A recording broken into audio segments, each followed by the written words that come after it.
Oh, what's up?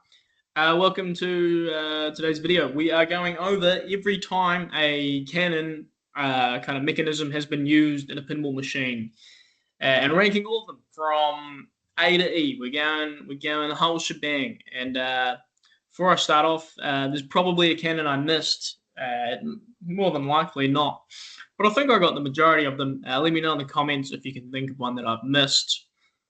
And also, thank you to everyone who's been commenting and leaving support, and even those who are telling me my lists are wrong. I appreciate those comments too. So I appreciate all of it. Appreciate all the likes and subscribes that you guys have been given. All right, enough of that. Let's get on to the video. We're gonna try and keep this one short. I don't want to hit the hour mark again. So let's get this screen shared. I haven't prepped this. This is all going to be on the fly. All right. Here we go. So I think, let me try and grab the first game here. So as far as I'm aware, Terminator 2 is the first pinball machine to have some sort of this kind of cannon mech that has been reused throughout the years. I could be wrong. There's probably definitely some kind of mech that might even date back to the 50s that kind of replicates this, but the kind of criteria that I'm looking for is something that can stall the ball. Okay, I've thought of a retro one. Something that can stall the ball, rotate, and the player has to like shoot the ball. Let's start with T2, but I just thought of one real quick, a real ancient one in comparison. Yeah, this is Terminator 2, kind of the first modern example then, and this one's sick. I highly rate this mech. I think it's fitting with the game. I think it's really fun gameplay-wise. The super jackpot's attached to it, and it's just like, I think this is probably one of the best uses of a cannon in pinball history. Maybe I'd give it a bit of credit because it is the first, but I'm thinking straight off the bat, I'm thinking S tier. This one's sick. It's got like 5 targets it can fire at. It's got to catch them on the fly. You got to time it right. You got to do it all during multi-ball. It's cool. It doesn't get in the way, and it's a way to use the play. What would otherwise be a pretty standard, shot for shot play field. It's a way to add a bit of horizontal kind of action that typically you would use with an upper flipper. I don't know. I think it's unique, and you got to use the massive plunger gun mechanism to shoot it. It's sick. I think it's pretty damn near perfect when it comes to cannons in pinball. Maybe cannon's not the right term. I'll have to Google that before I title this video. Let me quickly hop onto Google and find another example that I didn't think of. I believe it is an old Stern Electronics game. If I can find it. Here we go. That's a good picture. Go, Photoshop. Viper by Stern Electronics. What year was this? Like very early 80s. This is a wide body. There's a hell of a lot going on this game. And basically, we zoom in really close. You can see the top of this dragon snake. The top of the Viper's head there is like open, and the ball could fall into it. And it's got a cannon mech in there, and then this whole base turns, and you've got things you can shoot at. And I think you've got to shoot certain things to start a multi-ball or something. I don't know. And the way the ball feeds into that, it has to fall into it every time. And all of these 3 lanes at the top, they're all angled in the right way to drop the ball into the cannon. So maybe it gets a bit repetitive. Maybe it's a bit too easy to get into the cannon. I'm not sure. However, you've got like all of these targets on the playfield to aim with, and you might think like it's got full 360 rotation. Like it might do a full rotation and then have to rotate back to reset. I don't know. I've never got my hands on one of these things. But you might be a bit worried that if the ball, if it starts rotating towards the player, towards the flippers, that the ball would just fall out. And it would, but I believe they have a magnet in there. I think this is S tier as well. It is very integrated with the playfield. It's sick from a design point of view, from an engineering mechanical point of view. It is freaking amazing. I cannot imagine the stress it would take to keep one of these running, but I reckon this is sick. This is easily S tier, without a doubt. This might be one of the best, and I only just thought of it now. Big Viper is an excellent example. All right, we'll get on to the next one, which is we'll go Star Trek Next Generation. There's another one in there in between these two games, but this is the next one of the next Steve Ritchie games that he did, and it's got two cannons. I think it's the only game to have two of these cannon things, and it's got a 3D sculpt, a pretty sick 3D sculpt. I won't lie. It's got lights in it. Can't think of any others that have lights in it, so like already it's pretty sick. And like Star Trek has these massive slingshots, like probably some of the biggest slingshots in modern pinball. Yeah, and you've got all these guns. You got one on each slingshot, and they can rotate, and you can hit heaps. I don't really care to use them. That makes sense. Like, it's cool. Again, you've got the plunger with the trigger on it to shoot it, which feels really cool. You've got two, so you can hit so many different angles. I love the dedicated wire forms that feed to them. However, I feel like I barely ever feel inclined to actually use them. Maybe that just says something about how little I know about the rules of Star Trek Next Gen. So I don't think there's many scoring opportunities behind them. But I think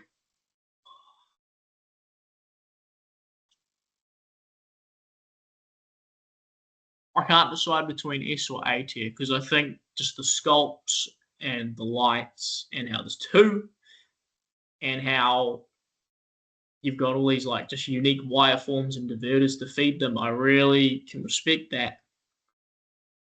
But unlike Terminator 2 and Viper, I really like how the cannons interact with the game and add another depth.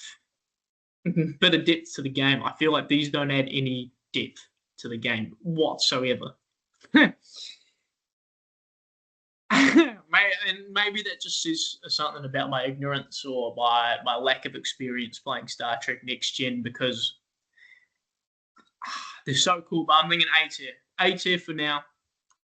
Again, like, A tier is very good.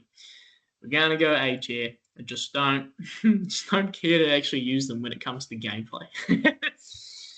All right, next up, if I could find it, we're going Black Rose. Maybe this will make me a bit of a hypocrite given what I said about Star Trek Next Gen. We'll get into this soon. This is probably one of the most unique, even more unique than Viper, I reckon. Because you can see, like, so this is a pretty good photo we got here. You've got this circle on the playfield, and in that circle, everything's made out of plastic, and it's separate from the playfield, and the whole mech can rotate, but it's all flush. Well, it should be flush with the playfield, right? So the ball can roll over it like normal. And that little cannon can, like, lift up and then shoot the ball out from underneath the playfield. Like, the ball's under the playfield, it comes up and shoots at the level of the playfield. Cool as hell. Really cool mech. Seriously cool mech. And I think it's clear plastic, so you can get some lights in there too. That's freaking cool. That's really cool, I won't lie. And I was praising Star Trek because I think the 3D sculpts and the lights and just the uniqueness and how there's two of them, I really like that. Just don't care to use them. Feel like in this one, from my experience, you're only really shooting back up the middle with the cannon. I don't see any point. Whereas, like, on Terminator 2, you've got 5 targets to shoot at, and especially when you're going for the super jackpot, you really think about the timing and where the cannon's aiming. This one, you always kind of just want to shoot up the middle, from my experience with it. So maybe we go A tier in that regard. I was originally thinking S tier, but I reckon we go A tier because it does get a bit boring, a bit stale, and you know these aren't the deepest games that we're talking about here. But yeah, I think it gets a bit stale. Maybe I don't know. I just wish there was a bit more depth to the actual gameplay of it instead of it just being mechanically really impressive and awesome. Do we got any more 90s games in the mix? We check. Yeah, we got Dirty Harry, game I have not played and know pretty much nothing about when it comes to the rules. However, now I'm not sure, but it's got like a pistol sculpt around the gun. I'm not sure if that's factory. Let me quickly do some research. Again, this shows my little knowledge on Dirty Harry, the pinball machine, as well as just the franchise. Let me get a look here. Trying to look for multiple photos of it. Now that sculpt looks like it's factory, which is pretty sick. Pretty sick. It's a good sculpt because I was when I was planning this video out in my head earlier today, I was thinking like, why is there a cannon in Dirty Harry? Is it to do with a gun? Because you know, gun like these are very they're not the most gun-looking mechs. They're a bit more sci-fi looking. However, I think this 3D sculpt really helps, and you got the bullets everywhere. I don't know what you aim at. It looks like there's a few things to aim at. Again, I have a bit more rules knowledge on these previous games, which can help me rank them higher than what they could potentially not be.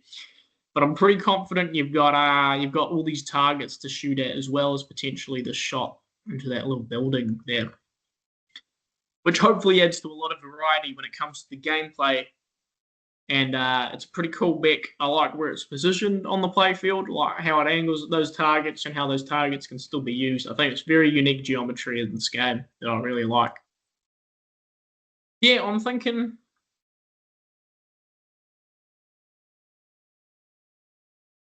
B tier.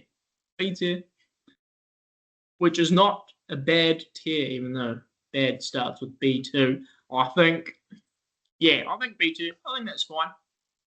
And like, yeah, it might not be the most impressive game of all time. I don't know. I've never seen one. But let's take it. Let's go to the next decade. We have Austin Powers. This is a very unique mech. This was like John Borg's comeback game. Maybe I can't remember. Maybe this was his final game until he retired for a little bit there. However, we have this cannon mech on the apron. I always can respect when the ball interacts with the apron, or there's some sort of interactivity in general to do with the apron in a pinball machine, because it's just space that's doing nothing otherwise. And you've got this ramp that diverts the ball down to the apron, which is visually very cool. You know, you're so used to freaking out when the ball goes down the outlane. And, you know, it's kind of in your peripheral going down the outlane, but it's actually on the ramp. Feature cannon. Now, you know, Austin Powers, it's a James Bond kind of parody. There's guns and all that. But just thematically, I don't see what enticed them to put this mech in here. Now, I know nothing about the game, right? I'm not familiar with the game. I'm like familiar with the layout and the art package just from observing it online over the years. But gameplay-wise and rules, I don't know. And just seems it seems like it was designed for a different game, and then they rethemed it to Austin Powers, this kind of mech. Because it just seems weird and out of place. However, mechanically, I respect it. I rate it hard. And I like, just anything when the ball can go literally below the flippers and still be being played. I think that's sick as hell. But I'm going B tier. It just confuses me a bit thematically. And then we will follow that up with another John Borg game. We have The Walking Dead, where he recycled that exact same mech And I think, like, given the stainless steel and the prongs, it looks a bit sci-fi, not as grungy as it might expect for The Walking Dead, but that's fine. It is what it is. It would have been cool to have gotten maybe a decal on it, but Stern is notoriously pretty cheap, and we'll save that for the modders. And I mean, like, if you've got someone that's going to do the work for you for free, why don't you let them do that? But that's a discussion for another day. We're keeping this short. We're sticking to the cannons here. So this is the crossbow mechanism on The Walking Dead. Only found, I believe it's only found on the premium LEs. Could be wrong there, but would be surprised if it was on the pro. And so once, that's a whole nother discussion that I've touched on a little bit in the past, is the whole pro versus premium. If you have to leave something out of the pro, just like how that can affect integrating these premium features to their fullest potential. And I'm not familiar enough with The Walking Dead to know the difference between the pro and the premium and how that affects the crossbow in terms of scoring and rules. However, thematically, this makes a lot more sense than Austin Powers, in my opinion. The whole game of Walking Dead, you pretty much every shot you're killing zombies. It's pretty gruesome. And this one, it just makes sense. It's a crossbow, It's it's just cool. It's cool as hell. I respect it. And you've got like 3 zombies on the premium LE that you can hit at. You've got like you got that prison thing, you got the well walker, and you got the bicycle girl zombie, right? And so you've got targets to hit. I feel like when it comes to these cannons, making shots is a bit, I don't know, a bit weird in my opinion. It seems to make more sense to hit targets, and the fact that you've got this tight ramp that's designed for a flipper to shoot at a very specific angle, and then you've now got this cannon that's expected to be able to make the same shot. I don't know, hitting these kind of just more target-based bash toy kind of things makes sense. And on the pro, I guess you can still hit the prison doors and the well walker there. I'm thinking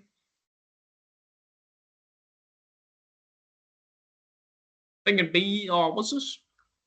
B tier, yeah. And there's no diss. I really rate it.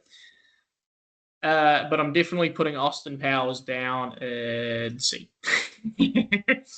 Thinking about this more. Yeah, I think I'm pretty happy with that. And then I believe this is the final game. I'm definitely missing a game, maybe even 2 games. Let me know in the comments. But this is the final game that I could find. We have AC/DC, and this avoids. Oh, we got something here. This, the whole issue I had with Walking Dead, potential differences between the pro and the premium. Every version of AC/DC, I believe, has this cannon mech, and even the drop targets that it hits. So it's identical between all pro and premiums, and so it acts pretty damn similarly, and so that means they can really integrate it into the rules, which is great. Amazing. And it's very thematically accurate. AC/DC have a whole album where it's just a picture of a cannon. It's called like "Foes About a Rock," I believe, and they've got the song in there. And then when you choose that song, all you're doing is loading up the cannon, and you're doing cannon related things. And I like the rules around the cannon and how it scores you big jackpots, and how there's multiple targets to hit. I respect that. I do, actually. I really like that. And just like I was saying with Terminator 2, if you want big points, you got to be able to use the cannon, and especially in multi-ball related scenarios. Very similar here on AC/DC. I really rate that. However, why does the cannon need to go like so? We've got the cannons on the slingshots of Star Trek Next Generation. That's cool. That's cool. It keeps it in line with the flippers a bit more. I do knock it down because you're hitting kind of shots for the most part. Oh, I don't know. I'm talking out my ass now. But Star Trek Next Gen has massive slingshots. Like those take up a lot of surface area. AC/DC has pretty standard modern day little slingshots. And just look at this photo. Let's get really zoomed in here. We've got like this cannon just blocks the visuals of this whole inlane outlane area. And why, man? I want to see where the hell the ball is. Am I risking an outlane right now? Is the ball about to bounce off the top of the sling and into the outlane? Do I need to give it a fat shove to get that ball popping out of that area? I don't know. Because I can't see it. It's just like you could have gone, you could have placed it in a similar spot to Dirty Harry. You know, you got these rock targets here. Those rock targets aren't interesting. Like, those are seriously not interesting. I don't think I've ever actively shot for those in my life. Those are boring space, boring as. We could have had a cannon sit there, and we maybe could have had a bit more interesting geometry there. We maybe even could have had like just 3 target bank, but maybe facing the flippers a bit more instead of being sideways. That would have been a bit more dynamic and a bit more risk reward than it is hitting these boring ass rock targets. It's been done 100 times before. Or keep the cannon in that place and do something different with the inlane outlane setup. You know, maybe change the bottom third, maybe have it a bit asymmetrical. I don't know, do something cool because it's a really boring area. And like I can critique the design of this game. I think it's a fucking boring ass game when it comes to design. Like that was my head. But conversation for another day. This cannon, like. Just just pisses me off, man. And you're hitting drop targets, and you can potentially brick those drop targets. And I was praising the rules, and one thing I praised Terminator 2 is how most of the time when you got big points available, you got to hit this roaming target, right? You're pretty much always hitting the middle drop target on this. I think it's cool when you like can try hit 2 that are right next to each other to get some big, combine some jackpots. I think that's pretty awesome. Like I really like that, to be honest. But just always hitting that middle drop target. I feel like I don't know. Also, like I haven't made it far in AC/DC. God, fucking that's one of the last things I want to do is have a long ass game of AC/DC. Yeah, I think going deep here on this one. I originally was thinking E tier, but just thinking about, I really like how I can really, I shouldn't give Stern points for this, but I can really respect how it's on all models, and that way they can really, like, do some proper rules with it, like actually implement the rules and the canon into the scoring and progression of the game. But I shouldn't praise them for that because that should just be the bare minimum. However, I do like how crucial it is to scoring. I get, and it's like these cannons aren't really the most gimmicky mix. You got some way more gimmickier mix in pinball, and I feel as though these are a bit more precision based and a bit more skill based than other mix, and so that's why I can appreciate when there's a lot of points behind them in the right context. Yeah, I think that's my list. I'm pretty.